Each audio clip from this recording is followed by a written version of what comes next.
All right, so congratulations. You ripped the Band-Aid off. You saw your first couple. I did, and it was exciting. I was a bit nervous as well going into it, especially I watching know, like I the other remember. Yeah. supervision videos too. I was like, oh gosh, I don't know what my client will look, what the couple would look like, but it wasn't as bad, I would say, just because I think initially they kind of arrived a bit late, so that kind of like cut down the session a bit, the timing, and I was only able to do individual sessions with them, with like last 5 minutes where we kind of just went over the goal of our sessions. And Yeah, that's a good, I think when I started, that's basically what I would do in the first session is, however it works out with the time, if you do like an 80-minute session, right? Theoretically you could fit in, 25 minutes, and then 30 minutes, right? Like technically. Um, like I might have told you before, there's pros and cons of doing it that way, of not seeing them sort of together and having that, light first couple session together. Do you remember what those were? Like the cons of kind of doing it this way? Do you remember that a little bit? I think I actually don't fully, but Yeah. I think it was just like what I remember from like the other supervision videos that I've watched. I think it was like the fact that giving them something to look forward to come next time and actually seem as if it's working, or some things like, they're making some sort of Exactly, progress. something like that. Yeah, like the risk factor of not giving them that is that, right, you're opening something up individually, and now there's a week in between where they might start to talk about that, and that might create a fight, and right, and they break up, right? It might be a low risk factor, but it's there. Sometimes couples do come in with that first session, not necessarily with any particular expectation, although some of them do, but more that they're coming in quite a crisis state. So what I've learned is, giving them that session where they have a very different experience of what they normally have, or whether it's something they used to have and they haven't had in a long time, or maybe it's something they've never had. So being able to give them that, and what I'm referring to is really a connection, a conversation where they really hear each other, right?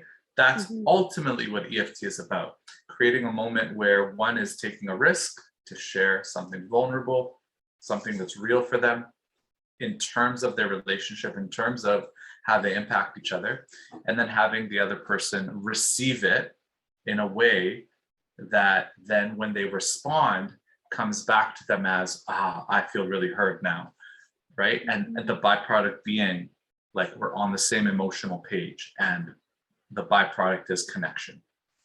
So it's really nice to be able to give them that, right? But it's not easy. It's not easy because of the limited time, but that's okay, right? It's just, again, that's not something you have to worry about. It's just something to think about, because you'll see maybe new couples, and then you'll have that experience where I did give them that, and they go into their next week or however long it is, with that experience now being the most recent thing that they've experienced in their relationship, right?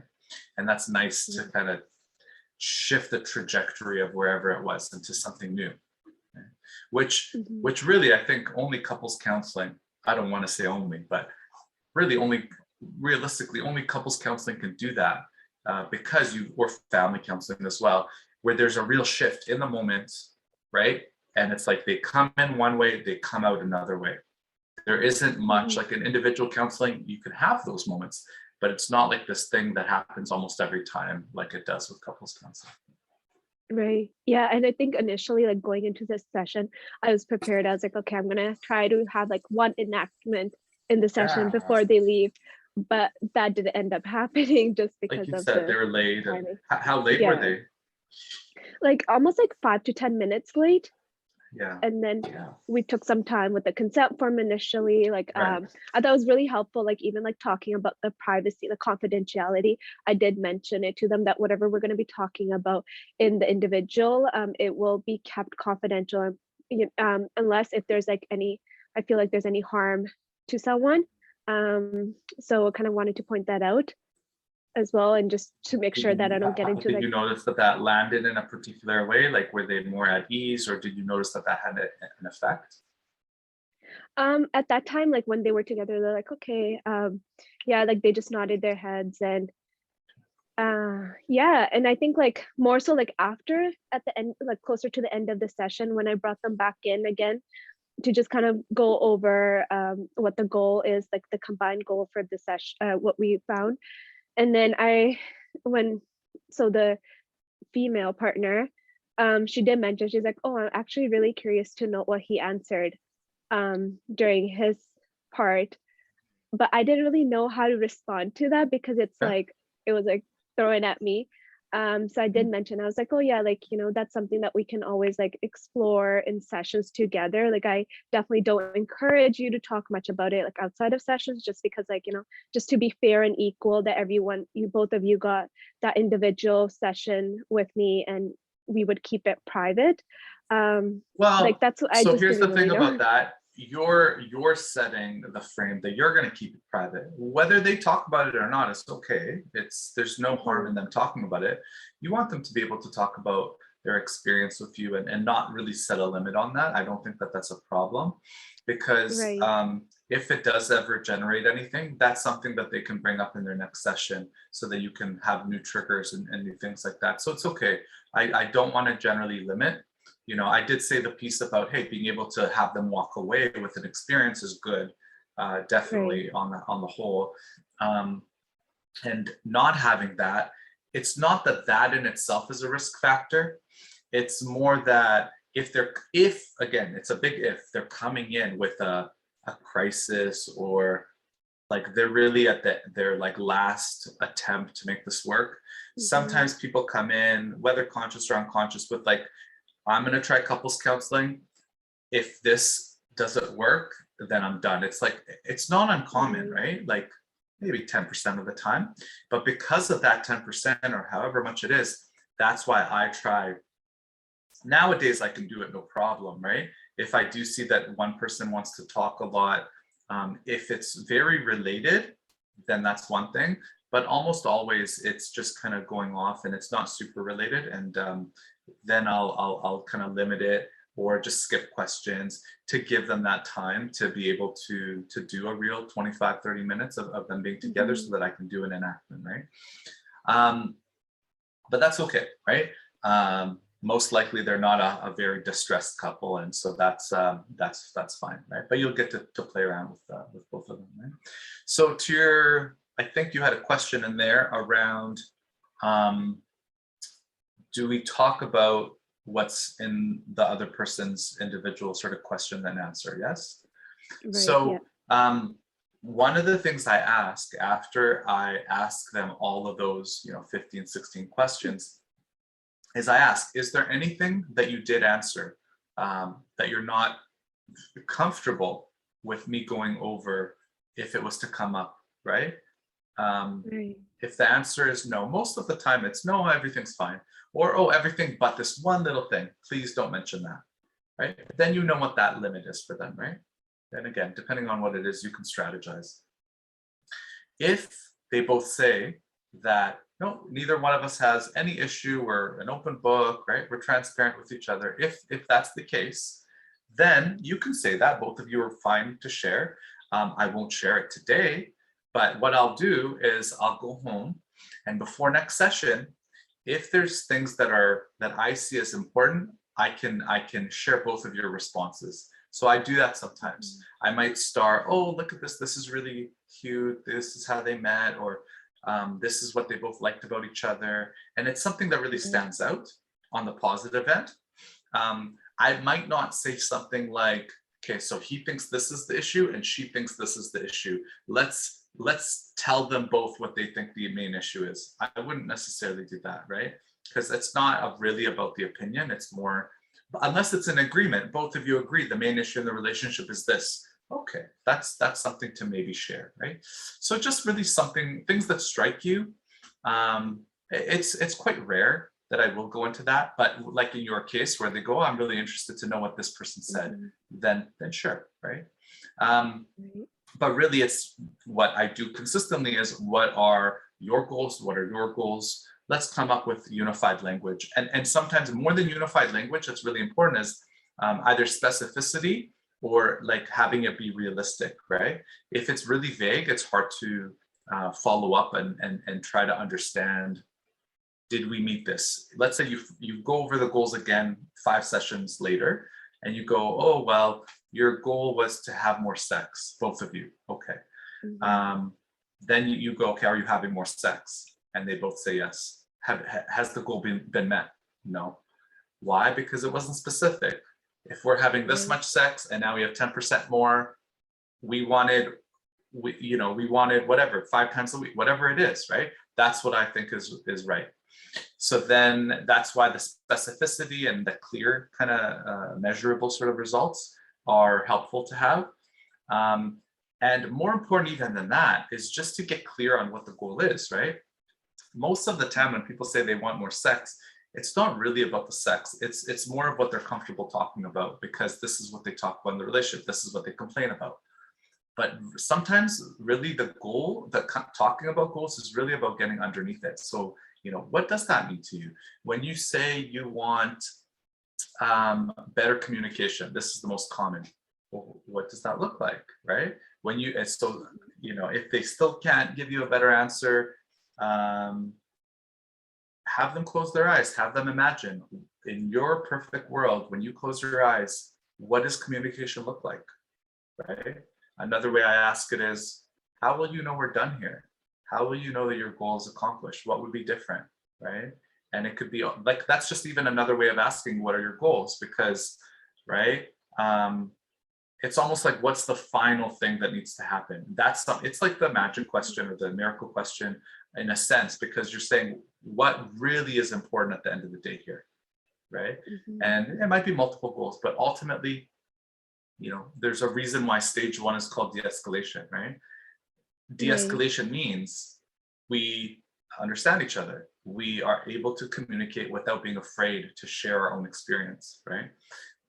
And then also feeling heard at the end of that, right? So that's, we can come back from fights and repair, right? These are all part of de-escalation. And when people are coming up with goals, they almost always fit into, this is a stage 1 goal, this is a stage 2 goal, right? And ultimately, what suffers in relationships, even if someone uses the word like sex, it's really connection and intimacy, right? That's really what we're talking about, right? And even deeper than intimacy, it's really about connection and attachment, right? And but ultimately, right, part of doing the individual session is making them feel heard, making them feel like we care about what their goals are. Honestly, for me, I don't need the individual portion because I can just kind of dive in and go in, but it's more for them.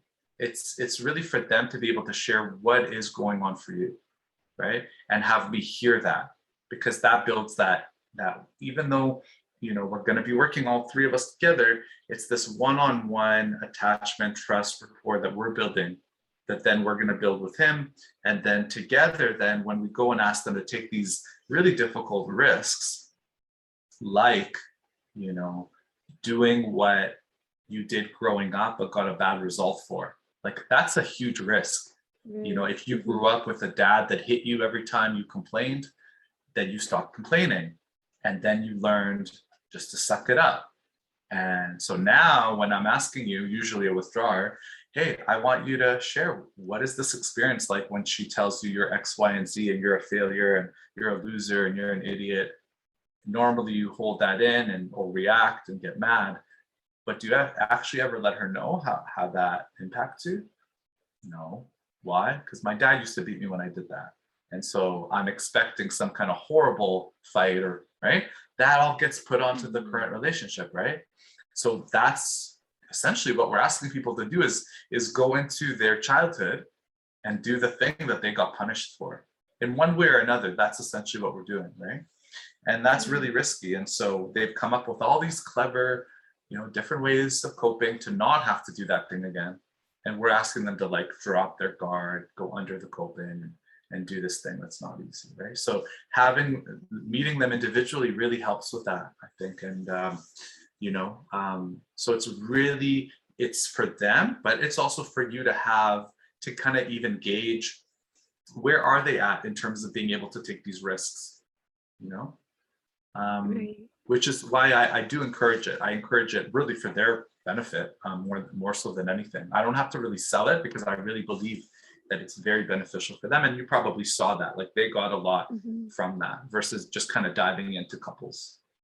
Yeah, it was very helpful. Like it just gave that structure as well. And just a really like understanding of like how each person was.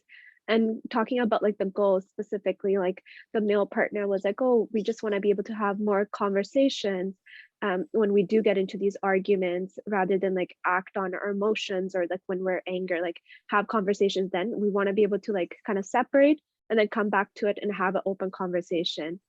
Whereas like the female partner mentioned that she wants to reduce like the heated arguments that she mentioned they had to once a month rather than like on weekly basis.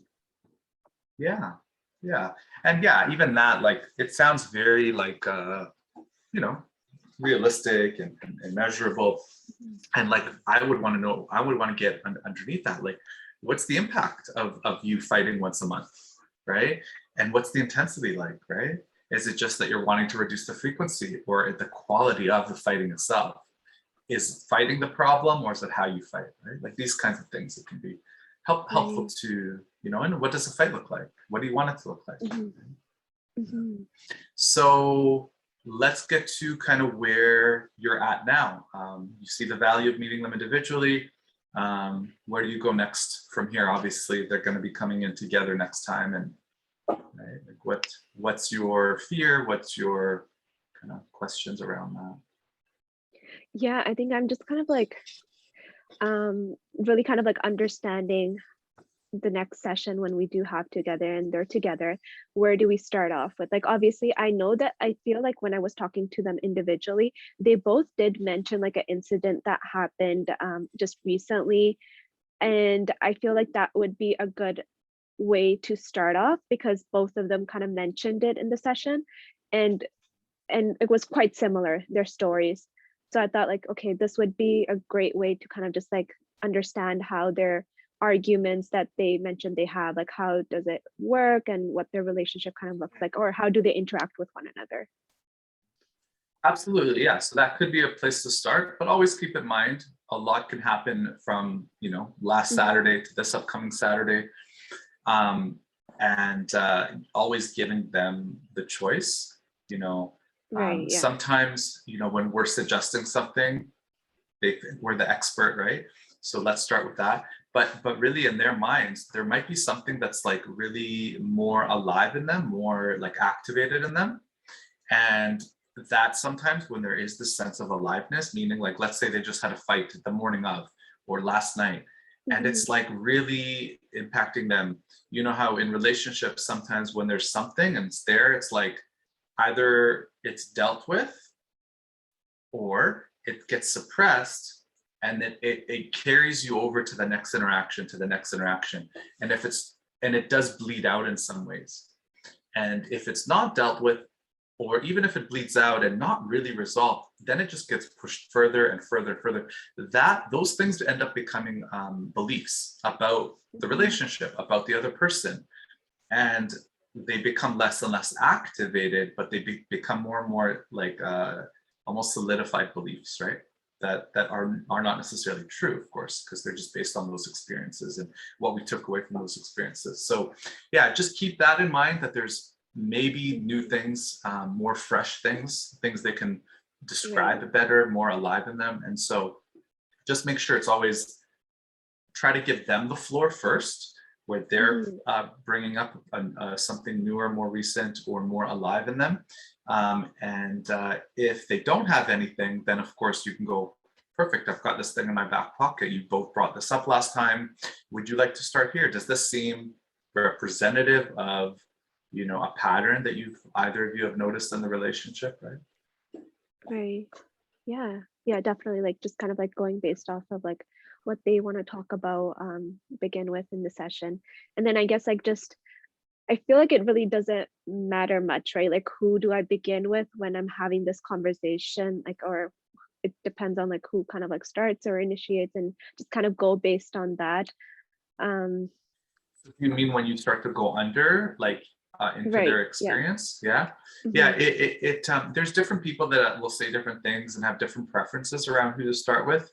Um, for stage 2, so not stage 1 where you're starting, it does matter. You're Okay. supposed to go with the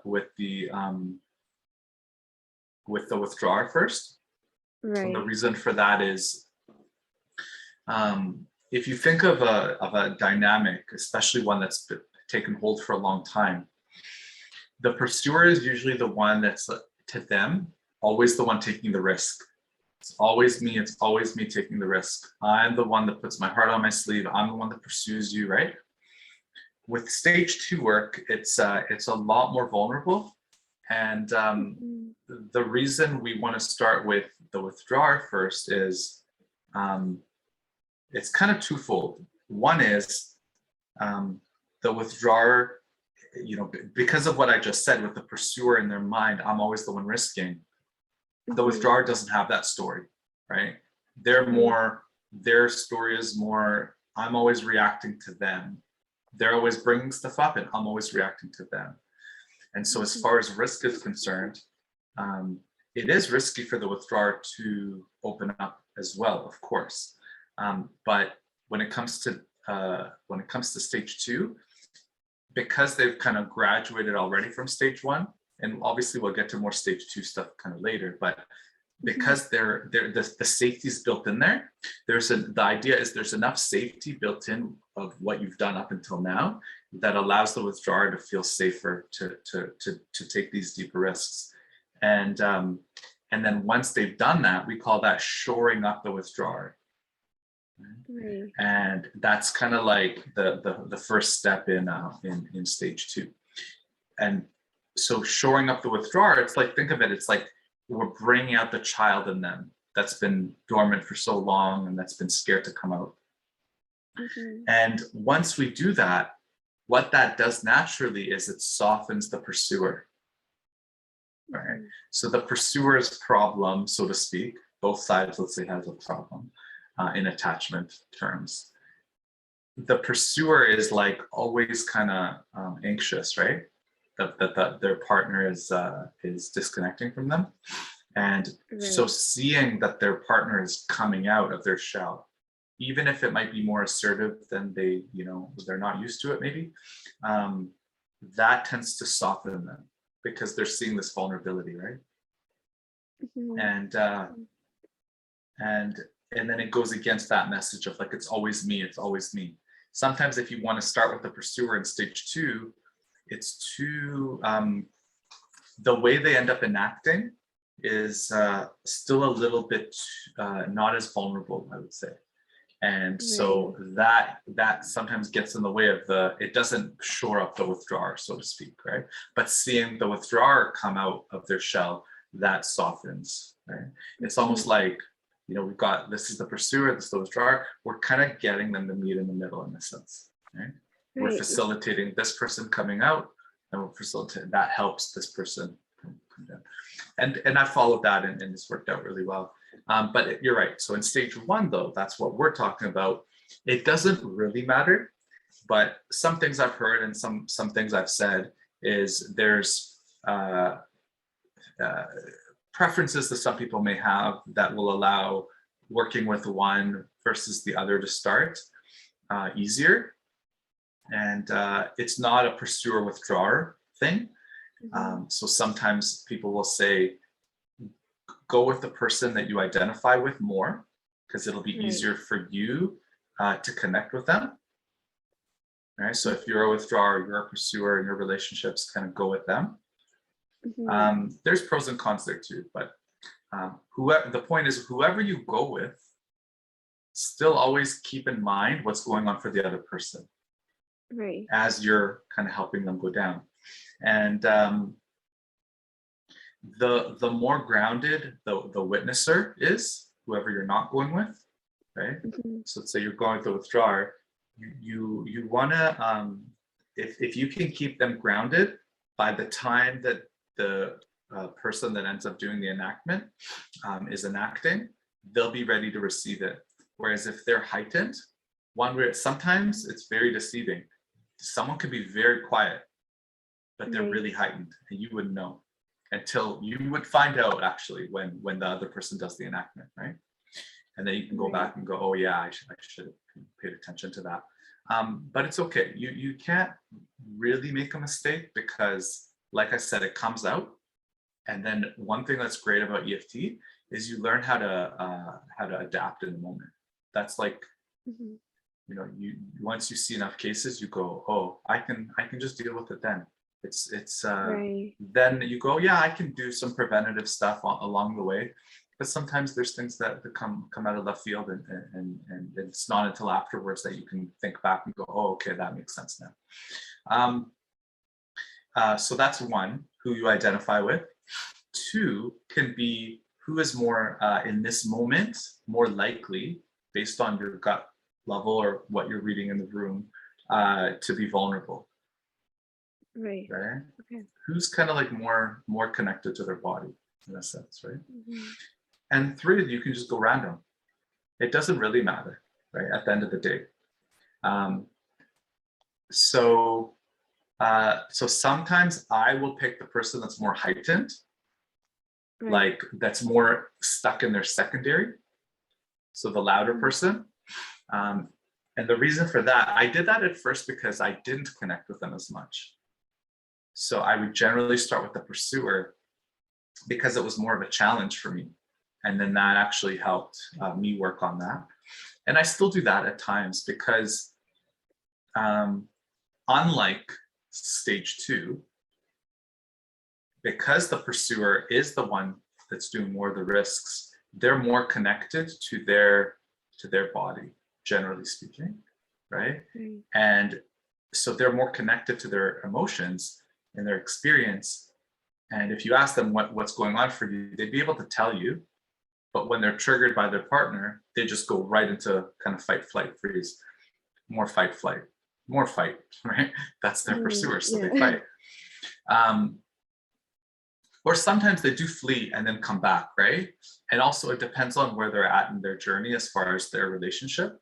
So in the beginning of a relationship, you know, if a pursuer is a pursuer, anxious attachment, they are very much invested in the relationship, right? Mm-hmm. Because their feelings are very strong. As time goes on and cycles emerge and grow, the pursuer tends to, the attachment starts to decline over time. Not overnight, it's not a cliff, it's like a very short kind of thing, right? Mm-hmm. And at a certain point, there is like a cliff moment, possibly, where we call that like a burnt out pursuer. That's like a term we use. And so just so I'm only bringing this up as like an extra dimension where it's not as simple as pursue, withdraw, it's pursue, and like over time, things shift, right? Like for example, one of the things that will make a withdrawer really come out of their shell is a pursuer saying, the relationship is over, like I'm done. Right? Because that might be a huge shock to the withdrawer, and they'll just instantly overnight become, you know, what looks like a pursuer. Right? Sometimes that's out of desperation, they'll say that, right? The pursuer will. Sometimes there's an affair, right? Sometimes they're actually just done, and they haven't told their partner yet, and they really are like, it's like there's a phase of like burnt out. Think of it like in the micro sense. In a particular moment in time, a pursuer might pursue and try, and then be burnt out for the moment and then give up. And then maybe the withdrawer will come in, and then something will refeed it, get back to equilibrium. And they'll pursue, and then get burnt out pursuing because it's not working, right? Of course, they're going to be burnt out in the moment. But then do that over years, and then that burnt out becomes, I'm going to try less. I'm going to be more indirect in my bid for attention, right? Right? Like my criticism will be, I'll just deal with my own needs, this kind of thing. So then they become burnt out in a bigger sense. And then there's a period where they kind of stop trying. Almost like in the moment, one moment, they might stop trying to see if the other person pursues back, but over in the long picture, they'll actually stop trying. And that period, I notice when, if a withdrawer doesn't really come forward, then what happens is then generally either the pursuer ends the relationship, or they try counseling and as a last ditch effort, or they might cheat, and someone else will give them attention, and they'll just emotionally cheat, or maybe fully kind of emotionally and physically cheat and actually start a new relationship. And at that point, they feel horrible. Maybe they have kids with the withdrawer. So the point there is they're really done. Like there's no attachment left. They've traded in their attachment. They've created a new attachment. When they come to you at that point, if they come to you at that point, most people don't, but if they do, I've had a few of these too. The therapy is not really EFT.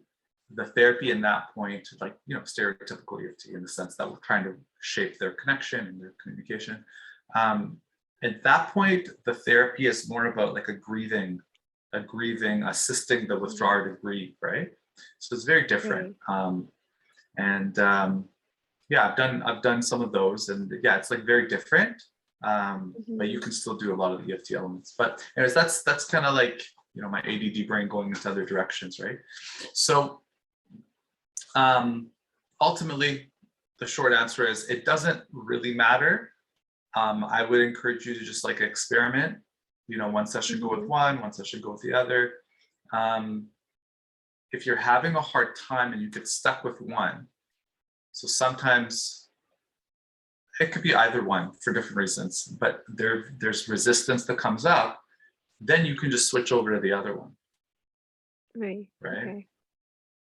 That's always a thing. I'm pretty persistent where, I keep going for it, but it's not always wise to do that. But when I say I go for it, I don't mean I challenge their coping. I just mean I kind of double down on my empathy and going softer and almost like doing these things to invite them. When I say them, invite their primary experience to come out, right? Right. And generally, I'm successful at the getting them to feel their feelings. The harder part is once they're there and they're experiencing their primary feelings, then it's, well, how would that be like to share with your partner? That's where you get into this world of, oh, they already know. Oh, why would I do that? I just shared that with you. After they're like looking at me and crying, and now I get them to consider even what would that be like to turn to your partner and just to share what you just shared with me. Oh, I've known them. They already know this, right? Then you get into this, like their defenses start to come up. Oh, so is it hard? It's like, what's coming up for you now? Like some resistance is coming up, and it's kind of scary, but they might not be willing to own that, right? So then it's like this is where the adaptability comes in. You're following the experience, right? So it might be like, how is it they just went from being vulnerable to me just asking to think of doing an enactment, and they kind of turn into this other person, right? That's the defenses coming up. Yeah. So different ways to neutralize. And I'm just wondering, like for like the step 1 or step 2 for EFT, how do you know that they're ready for does it just like flow? Almost like how do you know they're ready for step 2 from like step 1? Step 1 is really just kind of assessing, and the moment you're going into step 2 is when you're going into that person's experience.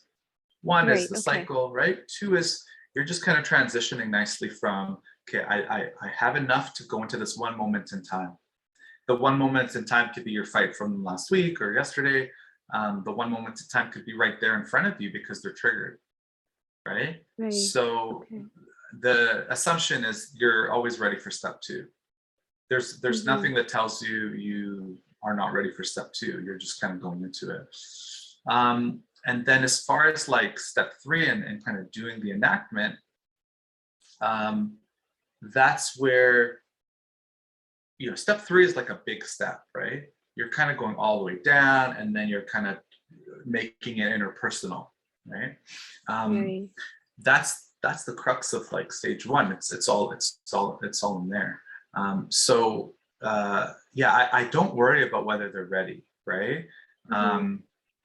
I follow the experience. So there's no such thing really at the end of the day for stage one as ready or not ready. It's more like, what is your window of tolerance?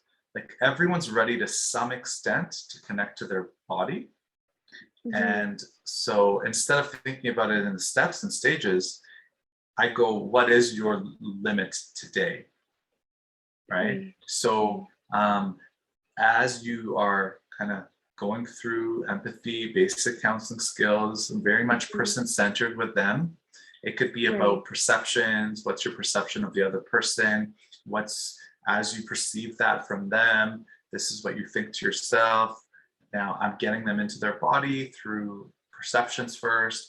And then what's that like? I empathize with that. I validate that. I validate their coping as well. I make friends like with their coping, right? Like, oh, it makes so much sense, of course, that, I just sort of, okay, so I learned what you do when she says to you that, so let's say I'm working with the male withdrawer, let's say, when she says to you, you're an idiot, you don't know how to do anything, you take that to mean that she's unhappy or upset with you. Okay, so now we've got this connection, right? It's all, the connection is always about, what does she mean to me? She's upset with me. Okay, so she's upset with me. So it goes from this abstract, this is what she did or said, to this is what it means to me, the attachment message. She's upset with me. Okay. Now, when I think to myself, she's upset with me, what's that like? Right? Or what do I tell myself in response to that? What's happening right now in the room as you think about that, right? I think I'm a failure. Oh, what's that like to feel like to tell yourself you're a failure? To have that thought you're a failure. Okay? Again, in relation to your partner, because it's all about the partner that's queuing this up, right? You might think you're a failure in other walks of life, but nothing's going to be as big as when your partner is eliciting that, because you're not a failure in life. You're failing your partner. That's where all the emotion comes up, right? And the partner that means so much to you and everything else, right? These are the things you can do to bring the attachment into it that heighten the emotional, primary state. And so, okay, so I think I'm a failure. What's that like right now in this moment in this room to think, you're a failure, you're failing your partner. And then how would a person not have a primary raw emotion in response to that, right? It feels horrible. Okay, where's that in your body? Tell me, walk me through, expand that for me. Where is horrible? You're just like bringing the vague language to kind of more like in your body. Oh, and I can see on your face, you're looking down, you're looking really, you're looking sad. Is that right? Yeah. So you can give them that permission to reflect what you're seeing in them non-verbally. And then as soon as you get any primary, you go, okay, you can feel that right now. I could feel it in the room with you, right? What would that be like right now to turn to your partner and to share that with her? And if I sense any resistance, okay, I didn't ask you to do it. It's okay. Let's just take one step back. Can you look at her? Is that like, I see if that's too hard, then I can go, oh no, it's okay. You don't have to look at her. But you see, it's like I'm challenging him. Can you look at her right now? Because I might notice her eyes are wet and receptive. And so I want him to look to get that reassurance that it's going to be okay what he's about to do, right? You always bring the other partner. That's why I said that grounded piece is important, because as you're going down with them and they see their partner, going through these kind of I like to think of it as either the ocean or the elevator. We're going down the emotional elevator. We're going into the depths of the ocean from this like blue sky or cloudy sky or whatever, to treading water and all your coping, to like, the right underneath the water, like just the bubbling emotions, to like the deeper attachment feelings, right? So they're like levels. And that's the idea, is you're over time getting them comfortable going down these levels. And so then, like, what would that be like? When you again, I'm following it's always about the window of tolerance. So as much as them looking at me and them feeling comfortable to look at me and to show some sadness, it's almost like they're not necessarily fully aware that their partner is there. It's kind of freaky in a way. But then when you get them to look at their partner, all the defenses start to come out. Right? Because they're not used to looking at their partner in their primary state. They're used to defending against something or reacting to something. Even pursuers react, right? Some people think that pursuers don't react. Pursuers are reacting to, oftentimes, their perceptions of what the meaning of their withdrawing partner's behavior is.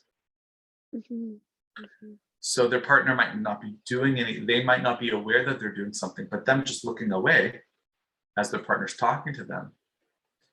The pursuer's sensitivity is they don't care. They already come in thinking they don't care. So all it takes is their partner looking away at a dinner, looking at their phone. Oh, that confirms they don't care. They're not doing the thing I asked them to do. That confirms I don't care, right? But maybe they were busy, maybe whatever. There's a reason, but to them, they don't care. So it's not like it comes out of nowhere. There's a real behavior that they, again, project unconsciously their childhood onto. This childhood that told them they're not lovable. So this is what they carry into the relationship. And the withdrawer carries different messages, right? Around, again, being a failure, not being good enough, right? It's different, but it's ultimately, it's about safety for the withdrawer, and it's about unlovability for the pursuer. Different forms of that, but they learn to pursue in different ways to get that confirmation that they're important and lovable. Yeah, I know I'm spitting a lot of information at you, but so any kind of questions or? Yeah, actually, while you were talking, I'm feeling so excited just to kind of like really understand how it'll go, because I didn't get to see that in the last session. But I'm actually really excited to see what their interaction looks like with each other and just their experiences. Just really being able to follow that. Like I'm looking forward to it. So I think like just because I haven't done much, like I don't really have a lot to go on with for now, but it's like I'm excited. Good. That's much better than being nervous, right? Before as you were before your last session. Absolutely. Yeah, and I do have one question though. Like when they were leaving, they did ask me, is there going to be homework that would be given to them?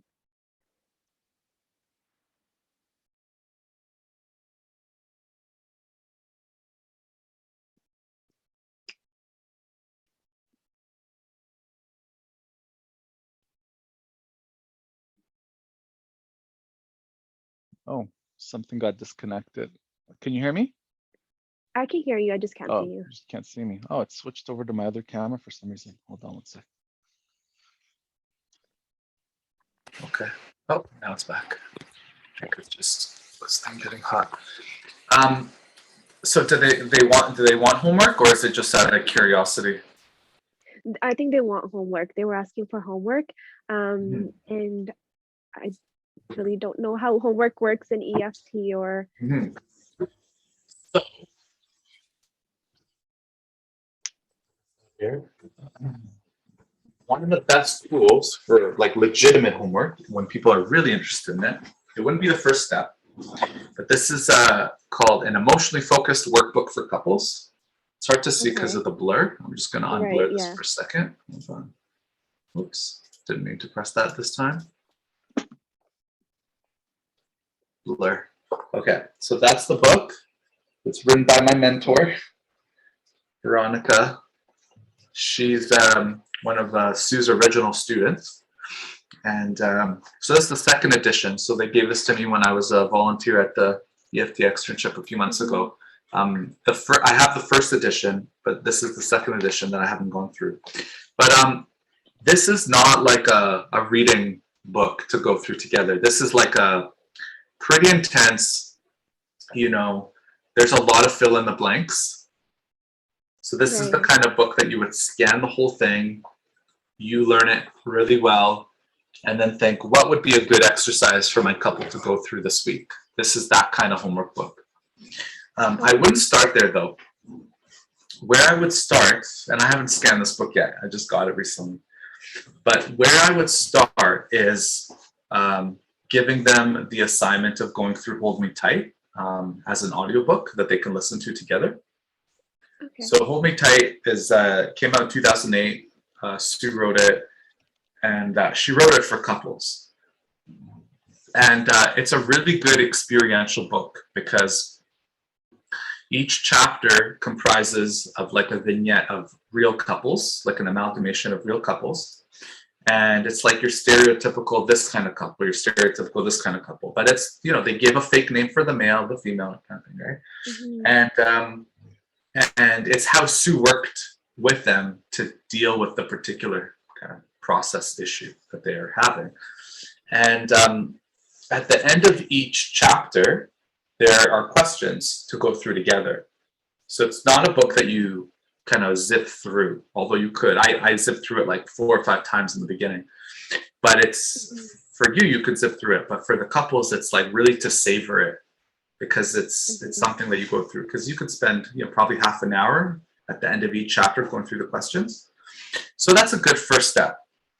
But really, honestly, homework is not necessary in the sense of doing a task. The real homework is about integrating what they did in the session, right? Mm-hmm. So what I generally do is whatever we did that session, I would end off with, so here's what I want you to do between now and next time, right? Exactly what we did today, right? So it depends, right? So let's say you were able to enact a fear, okay? So you Right. go, okay, now when this exact same similar situation comes up, I want you to stop and I want you to go, look, this is similar to what we did in the session. I have 2 doors. I have my autopilot default. This is what I would normally do. And then what I did in the session, right? And I want you to just contemplate going through that other door. If you end up going through the first door, that's okay. This is like a first session typical homework. If you go through that first door, you know it's there. It's like I don't want to binge eat today, but I had a really rough day, and I know this is going to soothe me. But let me just hold off for 5 minutes. I'll still have the option to eat my McDonald's or whatever, but let me just hold off for 5 minutes. Let me notice what comes up. Just kind of that kind of exercise, right? And recognizing, right? All your life is up until this moment. You took a risk today in the session, so reward them for the risk they took. You know, describe what it is that you notice them doing and how that fits into the cycle. That's like more important than anything, because what you do at the end of a session when you help kind of psycho-ed or integrate what it is that they did, you're giving language to this experience that they had, right? And it's important because they need a way to understand what just happened. As good as it felt and everything else, they need a way to understand, right? So help them kind of like, this is what you were able to do. This is what you were able to, how you were able to receive it and respond. And you said it felt so good. And you said it brought your fear down. This, like really recapping, right? And really what you did was you took a risk to really connect to what was going on for you, to share that, right? That wasn't easy. And like, especially if you make it real, I had to ask you a few times, like be very specific to what you actually together were able to do. Like I could tell it wasn't easy for you, right? You know, and for you, it was like, you were able to give him the response he needed right away. And then you were able to respond back. And then you said it like brought your fear down. Now, imagine this happens again outside of the session, right? How would that be like to actually try this on your own? Be really hard. So why don't you try this instead? Just think about it, just within yourself. If you feel comfortable, then go to your partner with it, right? Always give them the option of what's a little lesser of a risk for them to pursue. Right. Yeah. So that's the best kind of homework because it's tied into exactly what they did. Right? In the first couple of sessions, it's generally like, I want you to just think about what we did here, right? There's actually a template like homework that is in the drive that you can look through, right? And it's really just meant as a recap to a first or second session. And essentially what it says is, I want you guys to think about the particular cycle we talked about today. And just kind of recap it for yourself from the perspective of like the cycle, the figure 8 cycle. So here's what I did, my behavior, and here's how my behavior came back to me in the sense of that other person's behavior. And this is how it contributed to me doing more of that behavior. And then I got more back. And see, how do we impact each other? So kind of recapping that in their minds. And that's really more than enough. But if they want more, then you go, okay, now next time you guys are in an escalation and I say, look, this is going to happen. It's not a bad thing. Really, it's an opportunity to this time catch it. And it's okay if you don't catch it. That's the ultimate goal. But you go into your respective corners after the fight's done, and then you do the same thing. It's easy to do it after the session. I want you to do it when it's like alive and raw inside of you. Like you're upset. I want you to, instead of just doing what you would normally do, I just notice what happened. Just recap. What was, at least what you can remember happened. But just in terms of behavior, my behavior, her behavior, my behavior, her behavior. I just want you to write it down. Just like that. There's a page in there in the figure 8 that you can kind of go, there's like above the dotted line, that's the behavior. And then you got kind of behaviors right around the dotted line. And then you got like internal experiences that you may or may not be connected to. You got, again, above the dotted line. The dotted line is just emotion or like primary, secondary. And then coming above the dotted line for the other person. And this is what I saw coming back from them. And then I had my experience underneath. And then I did more of that, right? So it's like, can you do that after a fight? It doesn't matter. Can you do it 5 minutes after? If not, that's okay. Can you do it 5 hours after, right? Just at some point, kind of do it. Whether it's written, mental, just write the figure 8. Now, once you've written it down, right? If you're comfortable going to your partner with it, I want you to go to your partner. I don't want you to list anything to do with them. Just list your own behavior. And just go say something like, I noticed that when I did X, or I said X in this way in that moment 5 hours ago, that came back to me as this particular behavior, which then made me do more of that, which then made you do more of this. So it's like, what that does is, normally when we start with the other person. This is what I did to cause this, right? I don't want to look at it as cause though. It's like just catalysts. This is what happened first, which then this happened, right?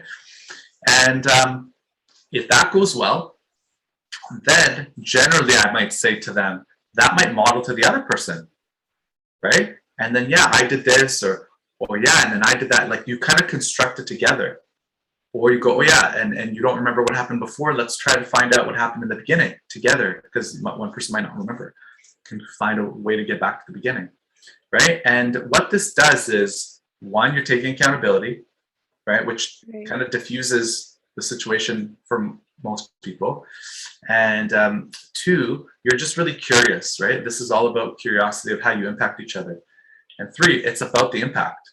Instead of everything being seen as this is what someone's doing to me, it's more, this is how we're impacting each other. For a pursuer, it's really, really good exercise because they usually see the other person as the cause. Actually, in both, I shouldn't say it's just a pursuer problem. It is really both sides. But either way, it's a really good exercise to start with yourself. And if that goes well, then you can, again, you don't have to give all this homework all in the first session, but it depends on where they're at. But if that goes well, that's where they're at. Then you can pay attention to when the other person did that behavior, how was that like for me? What was the messages that I heard? What's the perception? what did I think they were intending to do? And then when I got when I perceive them doing that thing, what's that like for me? Which then, of course, I respond to that by doing this thing. And it's like, you've got this like potential for new cycle, or let's go with the old cycle. So you're gaining awareness. So I think those kind of homework assignments are helpful. But for the most part, less is more, right? It's not about how much homework you do. It's about how much interaction you have and how much time you have to practice interacting and coming back to these fights and taking these courageous risks to lean into your primary experience, right? But if they are able to connect to themselves, then they're able to go, hey, you know what? When this happened, here's what I perceived you to do. It's not that you did this to me anymore. It's this is what I perceived.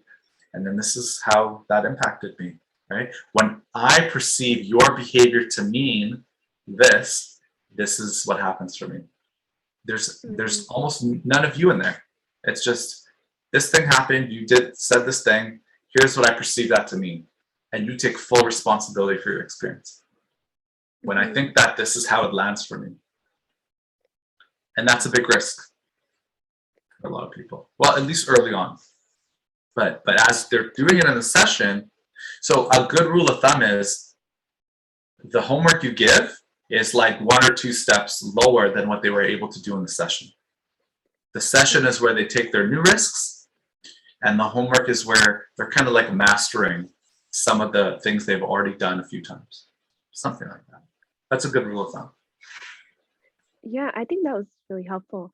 I think that would be something great to start off with.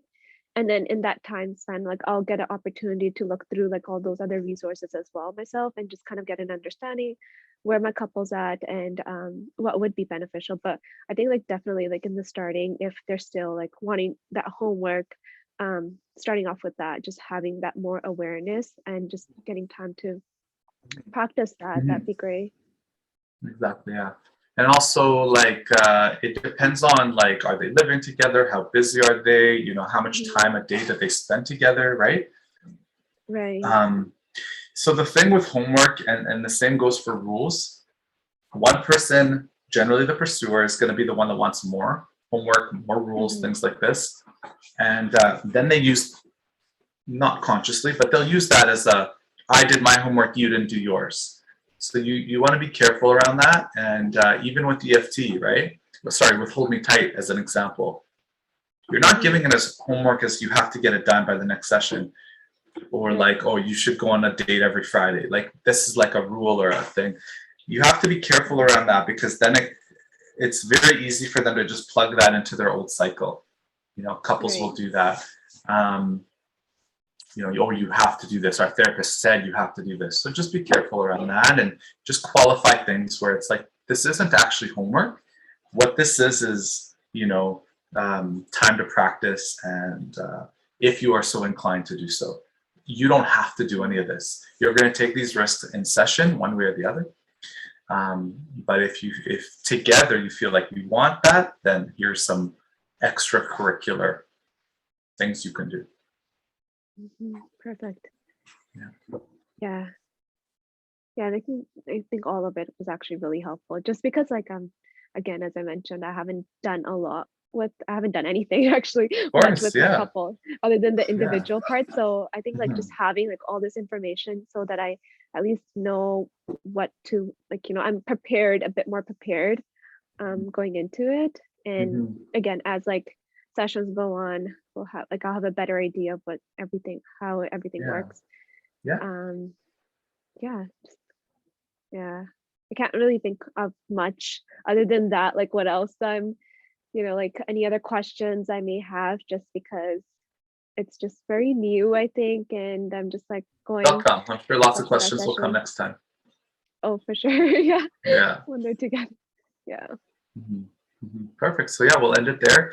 And don't give yourself too much homework, and try to just kind of absorb it. And then when the link is ready for this recording, I'll send it to you. Yes, please. Thank you. All right. We'll see you next Tuesday. Okay, sounds good. Take Thank care. you. Okay. Bye.